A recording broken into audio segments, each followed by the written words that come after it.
3 nuclear sites in Iran overnight, but it remains unclear where the strikes did destroy all of Iran's nuclear capabilities. So the gloves are off. Israel has bombed Iran. Iran has hit back, tit for tat, going back and forth. And now the US, under Nobel Peace Prize hopeful Donald Trump, is on the verge of jumping in. So today we're going to ask the question that many are just too terrified to answer. What does happen if Donald Trump drags the United States into a war with Iran? Because this isn't some reality show. This is a real war, a massive war, the kind that sets off chain reactions across borders, across markets, across generations. And yes, it could change the entire shape of the 21st century. So let's lay it out clearly, honestly, and without the spin. Not from the view of Trump's inner circle, not from Israeli war rooms, but from history, from geopolitics, from lived reality. So how exactly does Trump's America end up at war with Iran? Honestly, it wouldn't take much, because in a situation this volatile, one spark can light the whole region on fire. Maybe it's a US military base in Iraq that gets hit. The US has thousands of troops still stationed there. All it takes is one drone, one rocket attack from a militia aligned with Iran, maybe in response to an Israeli airstrike, and suddenly American soldiers are dead. And in Trump's playbook, that's not a tragedy, that's a green light for escalation. Or maybe it's a US Navy destroyer in the Gulf that takes damage, just like the USS Cole did back in 2000. Only this time, it's not Yemen, it's the Strait of Hormuz, the very bottleneck of global oil. One explosion, one body bag, and Fox News is screaming about Iranian aggression. You think Trump's just going to sit on that? Well, maybe, and let's be real, maybe it's not even that dramatic. Maybe it's just a phone call from Netanyahu. Maybe Israel's Air Force strikes deep into Iran, hits a key nuclear site, and the response comes hard. Rockets continue to fall on Tel Aviv. The Israeli ambassador calls Trump and says, "We need backup." And Trump, he doesn't hesitate. He says yes, because let's not forget, this is not hypothetical. Trump already showed us his hand the last time he was in office. In 2019, Iran shot down a US surveillance drone. Trump approved a retaliatory strike only to call it off minutes before launch. Why? Because he was told 150 people would die. That moment of restraint is now gone. This is second-term Trump. No guardrails, no re-election pressure, just ego and legacy. In 2020, he ordered the assassination of Qasem Soleimani, Iran's most powerful general, on Iraqi soil without congressional approval. It nearly triggered an all-out war. Iran responded with missile attacks on US bases. Trump shrugged and called it no big deal. But behind the scenes, the Pentagon was sweating. And now, with war drums louder, Israeli pressure higher, and a MAGA base that sees Netanyahu as family, you really think Trump's going to hold back? He'll say it's a clean operation. He'll call it a surgical strike. He'll say we're standing with our strongest ally in the world. He'll wrap it in flags and slogans. He'll tell the press it's quick and it's necessary. But what he won't say, and what the American public won't hear until it's too late, is this. This is a point of no return. Because now that Iranian territory has been hit, once you've killed Iranian Revolutionary Guard Corps commanders, and once you've bombed that nuclear facility, Iran is not walking away. They're retaliating. And suddenly, you're not choosing whether to go to war, you're already in it. Let me break it down into 3 scenarios for you. Scenario 1, the defensive deployment. This is how it usually begins, with a show of force and not a declaration of war. Trump announces he's protecting American personnel, and suddenly we've got 1,000 more US troops moving into bases in Bahrain, Qatar, Kuwait, Iraq. Aircraft hangars get loaded, runways get fortified, Patriot and THAAD missile systems are deployed, not just for defense, but to send a message. The 5th Fleet in Bahrain goes into full alert. We get carrier strike groups moving into the Gulf of Oman and the Arabian Sea. Strategic bombers, B-1s, B-52s, are flown into Diego Garcia and Al-Udeid air bases, armed and on standby. Trump holds a press conference. He says, "We're not going to war. We are only securing American lives." And cable news runs with it. Just a deterrent, they say. But in a region this tense, deterrence is a powder keg, because it only takes one rocket, one militia attack, one dead US soldier in Iraq, or one damaged destroyer in the Gulf, and just like that, the defensive deployment becomes an offensive campaign. And Trump won't wait. He'll retaliate big, not just to hit back, but to make a statement. And just like that, we're in the war. Scenario 2 is the support mission. This is the most politically convenient option. It looks limited, it sounds restrained. Trump says, we're not sending troops to Iran, we're just helping our ally. And what does that look like? Refueling Israeli jets midair so they can hit targets deeper inside Iran, passing satellite intel on Iranian weapons convoys and military installations, cyber attacks on Iran's air defenses and communication infrastructure, direct arms shipments, bunker-busting bombs, precision-guided munitions, anti-bunker warheads, the kind of things Israel can't always produce quickly on its own. And then, like we saw in Syria, maybe a couple of US destroyers in the Mediterranean fire off 100 Tomahawk missiles to assist in neutralizing Iranian air defenses. Trump goes on TV. There are no American boots on the ground, he'll say. This is not a war, this is targeted strategic assistance. But here's the truth. If you're giving them the fuel, the ammo, the maps, the targets, you're not just assisting, you are participating. And if Iranian missiles start flying towards US ships, or Iran decides to retaliate against you, you don't get to duck behind semantics. That's war. You're already in it. And then there's scenario 3, full-scale combat. This is the big one, the nightmare.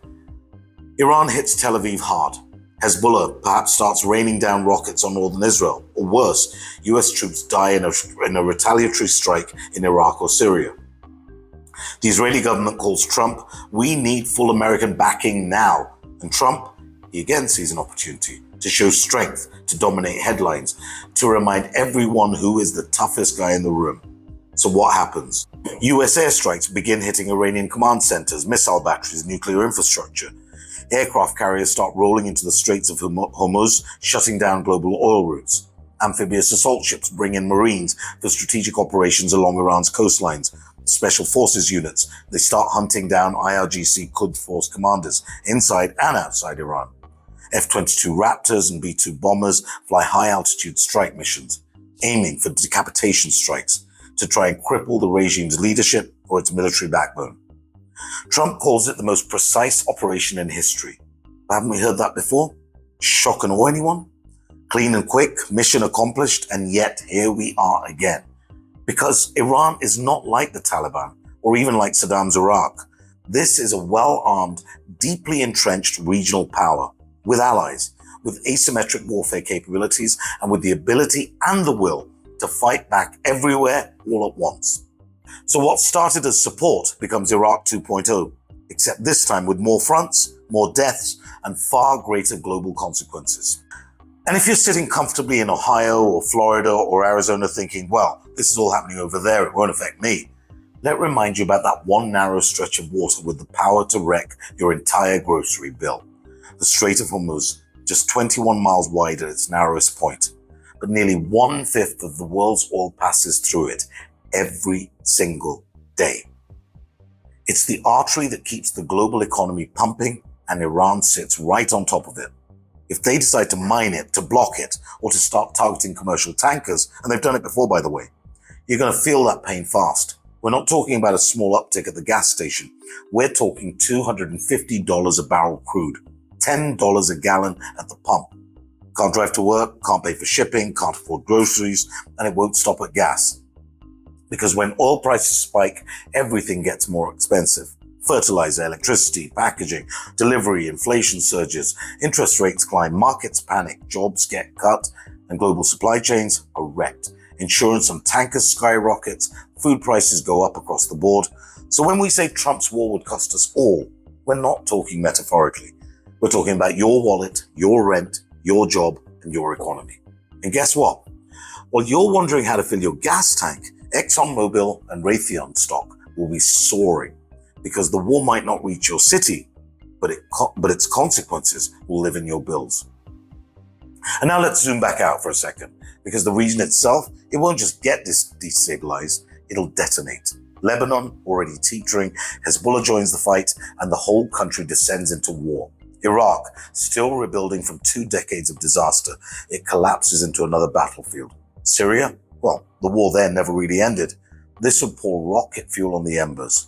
Jordan will be overwhelmed by refugees, political unrest, and economic pressure. Yemen, already a humanitarian catastrophe, now the Houthis are launching even more long-range attacks. Even so-called US allies like Saudi Arabia and the UAE, They'll get hammered by Iranian missiles and drone swarms, and the oil fields will burn. Meanwhile, Russia, China, they'll be laughing from the sidelines, because while the US bleeds money and reputation, they're making deals. Beijing selling Iran drones, surveillance tech, financial lifelines. Moscow positioning itself as the new regional power broker, stepping in with talks, leverage, and influence, all without firing a single shot. And Trump's America? It'll be overextended, overcommitted, overmatched, bleeding cash, losing credibility, abandoning its own pivot to Asia, stretched thinner than ever, and with nothing to show for it but body bags and blown budgets. This will not be peace through strength. This will be war and chaos through arrogance. Lives lost, lessons ignored. And above all, let's talk about what really gets lost in all the strategy. The posturing, the press conferences, human lives. Tens of thousands, maybe hundreds of thousands gone. Iranians, Israelis, Americans, civilians, teenagers in uniform, children simply sleeping in the wrong city on the wrong night. We've seen this movie before, haven't we? We know how it ends. We were lied into Iraq. We were told it would be fast, told it would be precise. We were told it would make the world safer. None of that was true. It cost 500,000 lives. It created ISIS. It set the whole region on fire, and it hollowed out Americans' moral standing. Now, Trump's back, and the same architects of the last disaster, they're circling again. Only this time, it's a lot more dangerous. Because Iran isn't isolated, it's not weak, and the powder keg has more fuses, more fronts, and far more firepower. So ask yourself this, have we really learned anything? Or are we just repeating the same mistakes with a new villain, a new flag, and the same tragic ending? And here's where it gets messy, really messy, for the Trump crowd at least. Because MAGA has spent years branding itself as anti-war, anti-globalist, and anti-interventionist. Bring our troops home, they say. End the forever wars. America first. It's been the cornerstone of their very identity. You've got Steve Bannon saying Americans' military footprint is a scam, cooked up by the defense contractors. You've got Marjorie Taylor Greene voting against military aid to almost everyone, tweeting that American soldiers should never have to fight for foreign borders. And of course, then there's Tucker Carlson, the face of cable populism, railing against elites sending working class kids to die in deserts for defense budgets they'll never benefit from. But at the exact same time, these very same voices are shouting, we stand with Israel no matter what. Israel has a right to defend itself. Israel is our greatest ally. And now those two pillars, anti-war and pro-Israel at any cost, are crashing into each other. Because if Trump decides to strike Iran, if he sends troops or launches missiles or blockades ports on Israel's behalf, that's not standing by an ally. That's launching another war in the Middle East. So let me ask the MAGA base plainly. If you cheered when Trump said no more nation building, if you posted memes about America, not Ukraine, and if you booed Lindsey Graham for being a war hawk, how do you square that with blindly supporting an Israeli military agenda that pulls American troops into yet another blood-soaked quagmire? How do you say we're against regime change wars, but look the other way when it's Trump pushing the button? How on earth do you say the deep state lied to us in Iraq while believing the next war is somehow going to be clean, justified, and short? Spoiler alert, it won't be.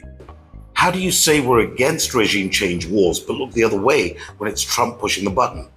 How do you say the deep state lied us into Iraq while believing the next war is somehow going to be clean, justified, and short? Spoiler alert, it won't be.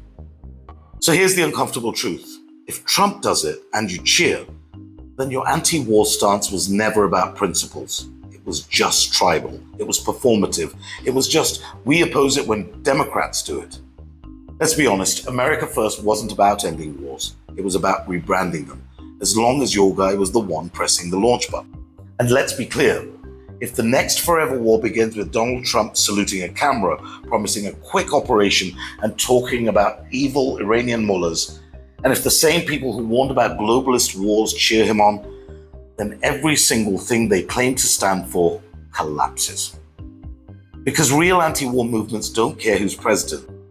They don't change their values depending on the flag on the missile. They stand up and they say loudly and clearly, this is wrong, this is dangerous, and this is not what America should be.